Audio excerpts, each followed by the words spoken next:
या वड्यासाठी लागणारे साहित्य: रात्रीचा भात आणि काल उपासाचा उरलेला बगराचा भात, हळद, मीठ, लसूण जिरं पेस्ट आणि सगळं हे मिक्स केलेलं आहे मी. जर आपल्याला थोडंसं बाटलं वाटताना पातळ झालंय तर थोडंसं आपण तांदळाचं पीठ किंवा चण्याचं पीठ मिक्स करू शकता. माझी ही साहित्याची व्हिडिओ झाला नाही म्हणून मी व्हिडिओ करून टाकत आहे. हे पहा, आपण मिक्सरला याला बारीक करून घेतलेलं आहे. तर आपण आता हे सगळं काढून घेऊया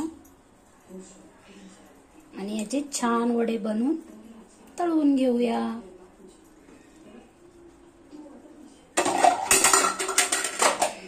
हे पहा, असं आपलं बॅटर बनलंय. याचे छान आपण वडे तयार करून तळून घेऊया.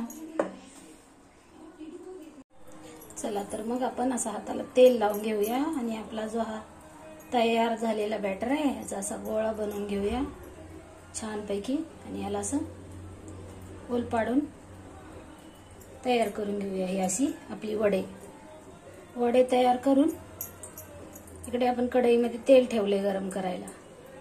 छान याला तळून घेऊया. अशी छानपैकी वडे तयार करून घेऊया. बस, हाताला तेल लावलं ना असं हे चिटकणार नाही. खमंग वडे तयार होतील. छान ट्रिक आहे ना. उरलेल्या भातापासून बनवलेला आहे आपण. काल उपवास पण होता ना, तर बगराचे भात पण उरला होता. थोडेसे साबुदाणे पण होते, त्याची पण पेस्ट करून टाकली.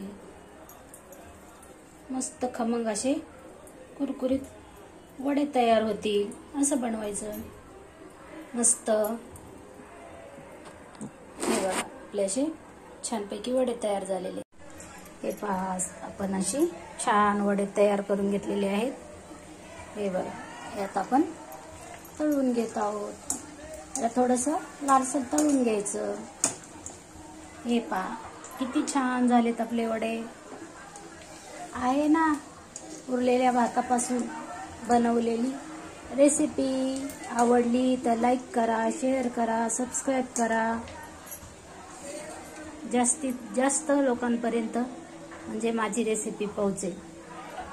उरलेल्या भातापासून बनवलेले वडे. हे पहा, किती छान बनलाय आपला वडा. खुसखुशीत वडा बनलेला आहे भातापासून. चवीला पण छान आहे. आपण दह्याबरोबर, चटणी बरोबर खाऊ शकतो.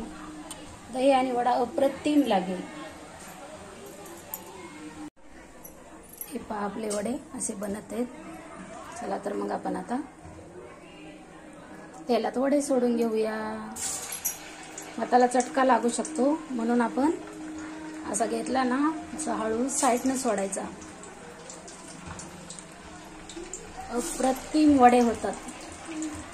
चवीला तर एकदम टेस्टी टेस्टी आहे ना आपला उरलेल्या भातापासून बनवलेला वडा. भात पण वेस्ट होणार नाही आणि खायला पण नाश्ता टेस्टी होतोय.